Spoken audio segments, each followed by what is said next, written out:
Olá, você que nos acompanha em mais um episódio do GPI Cast. Eu, como sempre, estou muito bem acompanhado, não poderia ser diferente hoje, então estou com a professora Ana Cláudia Barros, da nossa pós-graduação em psiquiatria, e a gente já está aqui, nos bastidores, conversando há um tempinho, falando sobre vários assuntos. Estou quase aqui me consultando com a professora, porque a gente está falando sobre o assunto desse módulo, que a professora está nesse final de semana aqui ministrando, que é sobre transtornos alimentares. Então, antes da gente falar exatamente sobre esse assunto, queria dar boas-vindas para a professora. Seja bem-vinda ao GPI Cast, a esse nosso novo formato de entrevistas aqui do GPI. A gente vai com certeza conversar sobre esse assunto que é interessante, é polêmico, é preciso, mas quero primeiramente desejar a você as boas-vindas. Seja bem-vinda aqui ao nosso podcast, tá bom? Obrigada. Professora, já começando a falar desse assunto, nesse final de semana você aqui na nossa pós-graduação em psiquiatria está tratando sobre transtornos alimentares.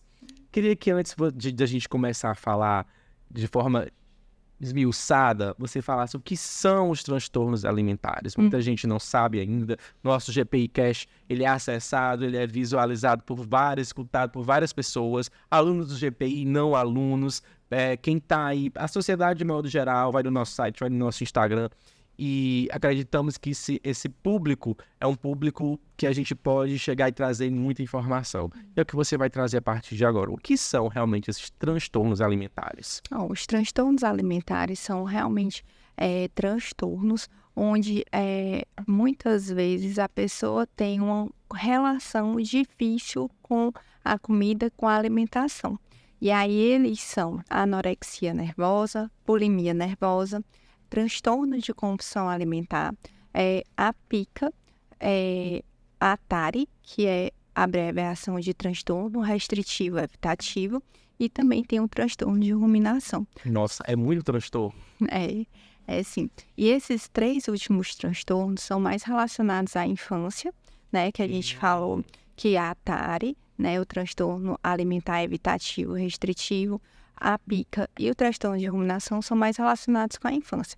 O transtorno de anorexia nervosa, de bulimia nervosa e o transtorno de compulsão alimentar são mais relacionados com adolescentes, adultos, jovens e idosos. Professora, é um universo realmente, né, que você está trazendo para a gente, esse universo de transtornos alimentares. E aí você citou alguns, e é interessante a gente tratar sobre isso, porque assim, quem tem alguns transtornos, quando diagnosticado, ou até mesmo não, quando a pessoa acha que tem, como é o meu caso, por exemplo, já falei para a professora aqui que eu acho que eu tenho algum nível de compulsão. Porque vocês estão vendo aí, o Neymar está um pouquinho gordinho, quem acompanha aqui no GPI sabe que eu estou um pouquinho mais gordinho do que eu era antes, e eu falei para a professora, eu desconto tudo na comida, eu tenho uma rotina bem complicada, então às vezes eu não almoço, aí eu vou lá para o final da tarde, tenho uma grande refeição no final da tarde. Isso acontece, mas muitas das vezes eu relaciono, vou fazer meu relato pessoal, eu relaciono algo vindo de uma ansiedade. Então eu vou comer em virtude da ansiedade. Em base nessa sua experiência, nesse rápido relato, eu sei que é apenas rápido, precisaria de uma análise mais minuciosa. O que você acha que pode ser? Porque eu tenho certeza que muita gente que está assistindo a gente tem essa relação com a comida. E nós estamos falando aqui da relação com a comida. Os transtornos alimentares, como você disse, é a relação com a comida, né? Uma relação com a comida difícil, né? Uma relação com a comida de forma distorcida, né? E aí, pegando o gancho no transtorno de compulsão alimentar, que é hoje em dia, assim, uma coisa que a gente vê muito, é assim, você pode comer muito, comer exageradamente e apenas ser um sintoma da sua ansiedade, certo? O transtorno de compulsão alimentar, ele se caracteriza por comer muito, demais, em pequena quantidade de tempo, né? E a pessoa come tanto que fica demasiadamente cheia, né? Desconfortavelmente cheia, e aí ela se sente muito culpada depois. Então, foi até uma pergunta que um aluno me fez, foi exatamente isso. Doutora, tá, e se não tem a culpa, né? Se a pessoa come muito, come demais e para ela tá tudo bem. Então, assim, ela não tem compulsão alimentar, certo? a compulsão alimentar, ela é baseada nesses critérios, certo? Aí, assim, o que a gente vê muito é realmente a questão da ansiedade. A questão da Mal do ansiedade... século, hein, professora? Exatamente. É o mal do século, infelizmente. Na questão da ansiedade, você come muito, mas você não come exageradamente. No transtorno de compulsão alimentar, você... doutora, eu comia uma barrinha de chocolate, um tablet de chocolate, e agora eu tô comendo uma barra inteira. Isso não é compulsão alimentar. Compulsão alimentar doutora, eu tô comendo 10 barras de chocolate inteira, entendeu? É uma quantidade exageradamente muito grande. Professora, aqui para a gente ir em termos práticos e objetivos e falando sobre alguns desses transtornos, dúvidas pessoais também. Com certeza, muita gente que está assistindo essa entrevista, que não é da área, também deve fazer esse tipo de confusão. Mas vamos lá. Anorexia nervosa e bulimia. Você pode caracterizar, assim, de forma rápida para a gente o que é uma, o que é a outra? A anorexia nervosa se dá principalmente por baixo peso. Então, a pessoa invariavelmente vai ter um baixo peso. O IMC dela vai estar abaixo do normal. E vai ser caracterizado por distorção na imagem. A pessoa se acha que está acima do peso, mesmo não estando. Ela se olha no espelho, vê gorda, vê acima do peso, mas quem realmente não tá com esse transtorno, tá ali do lado dela, tá vendo que não é nada daquilo. Exatamente. E aí também vai ter, a pessoa com anorexia vai ter muito medo de engordar. Então, para ela chegar até o consultório, ela, invariavelmente, ela não vai sozinha, né? Não vai ser uma queixa que ela vai me reportar, vai ser uma queixa dos familiares, uma queixa das pessoas que estão convivendo com ela. Então, é um baixo peso, a anorexia se deve a uma ingestão muito pequena mesmo de alimentos, jejuns prolongados, e aí vem com essas questões de alimentação, as compulsões, as purgações, que pode ser, né? Então, a anorexia nervosa, ela pode combinar com essas questões de compulsão e purgação, que vai ter os vômitos em pequenas quantidades, mas vai ter também o uso de laxantes e diuréticos. E também pode haver os exercícios físicos extenuantes. Então, isso é anorexia. Certo. Na bulimia, a gente não tem esse baixo peso. O IMC é praticamente normal, certo?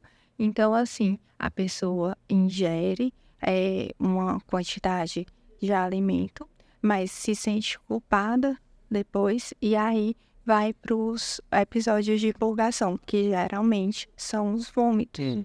Então, a pessoa realiza o vômito com a intenção de não engordar. Ela provoca aquele... Exatamente. Entendi, perfeitamente. Deu para diferenciar. Muitas vezes a gente se confunde com alguns conceitos, né? E acaba achando que uma coisa A anorexia, ela pode ser do tipo anorexia nervosa purgativa, onde ela tem esses episódios também de purgação, de vômitos, de diarreia com os laxantes, mas ela pode ser a anorexia pura e simples, que vai com jejuns prolongados, com a baixa ingesta de calorias, sem esses episódios purgativos. Perfeito. Professora, nos bastidores a gente conversava sobre esses transtornos e você me trouxe um que para mim é uma novidade, né? E, no entanto, também muito preocupante, né? Você falou de um distúrbio, de um transtorno alimentar chamado PICA, que trata sobre quando a pessoa passa a comer de forma compulsiva substâncias não nutritivas. E você deu um exemplo, por exemplo, de pedra. É isso. Fala sobre esse transtorno. Fala assim, porque assim, isso é preocupante. É assim, claro, não é um transtorno muito prevalente, muito incidente na nossa população, Mas né? Mas existe. existe. E aí, E se existe, tem que ser estudado, tem que ser analisado, combatido, investigado, investigado. porque muitas vezes o que que acontece? Nós recebemos um paciente com deficiência intelectual. Então, é aquele paciente que apresentou muitas dificuldades na infância, no colégio, não conseguiu, não consegue ler, escrever, aquele paciente que não consegue resolver as questões burocráticas mais simples da Sim. vida, aquele paciente que você vê que o o crescimento dele intelectual não acompanhou o crescimento biológico, né? Então você define como uma deficiência intelectual. E aí você pode ter e aí passar despercebido durante todos os seus atendimentos. Mas é muito relacionado, é muito comum essa comorbidade da pica, que é exatamente comer substâncias não nutritivas, porque mesmo em vigência da normalidade dos exames laboratoriais. Porque assim, a gente sabe que muitas vezes o que, que pode acontecer? Pessoa gestante pode comer gelo, as pessoas que estão com anemia podem comer barro. Isso é bem provável de acontecer quando se trata de uma anemia muito grave, certo? Mas esses pacientes que desenvolvem a pica, eles geralmente estão com seus exames laboratoriais normais, Ok. entendeu? Então é isso, é comer substâncias não nutritivas. E aí a gente tem muito risco de complicação, porque, por exemplo, pode dar muita obstrução intestinal. Por exemplo, se você tem aqueles pacientes que têm a mania de ficar arrancando as lascas de tinta e comer, eles podem se contaminar com o chumbo da tinta e podem Já entra aí outros agentes, outros profissionais da saúde também que, né, que tem que atuar. Exatamente. E aí é onde eu falo sempre que os transtornos alimentares, eles têm que ser tratados por uma equipe multidisciplinar. Então, é o psiquiatra, é o psicólogo, é o nutricionista, é o clínico. Porque, por exemplo, nos casos de anorexia nervosa, nós podemos chegar ao IMC tão baixo que nós podemos ter distúrbios hidroeletrolíticos, podemos ter distúrbios cardiovasculares, alterações no eletrocardiograma.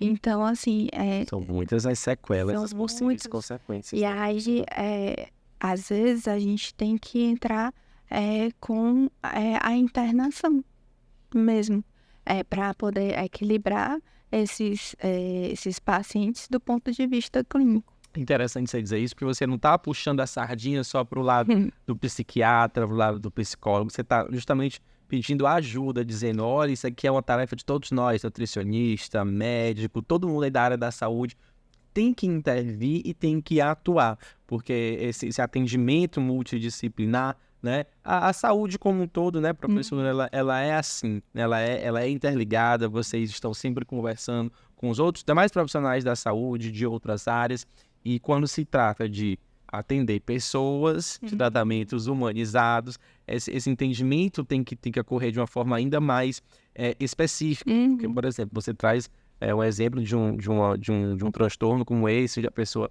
ela come coisas não nutritivas. E você falou, no caso da anorexia, por exemplo, que o IMC está muito baixo, tem que ter um nutricionista, tem que ter outros profissionais ali ajudando aquela causa. E eu queria que você falasse agora como que deve funcionar, como que algumas pessoas reagem quando sabem que estão com algum transtorno alimentar, se existe uma entrega, o que prevalece? Uma entrega, quando a pessoa se decide a tratar, fazer um tratamento, ou existe uma negação também? A maioria das pessoas, o que acontece? Existe quem, não, eu não tenho distúrbio alimentar, eu tô bem, tá tudo ok. Como é que funciona? Você lida diariamente com isso, sabe como é que funciona? como que as pessoas reagem quando elas se colocam em uma situação de prova, uma situação de dúvida, de possibilidade de um transtorno alimentar. Geralmente, as pessoas que vêm com transtorno alimentar, de uma forma geral, elas vêm muito envergonhadas, muito culpadas, né? Principalmente quando a gente relaciona a compulsão alimentar, né? Nos casos de anorexia e de bulimia, elas tendem a manter sobre sigilo mesmo os episódios de purgação e os episódios de compulsão. E muitas vezes não são elas as pessoas que vêm até nós, são os familiares que vêm falando, olha, não tá bem. Quem observa, né?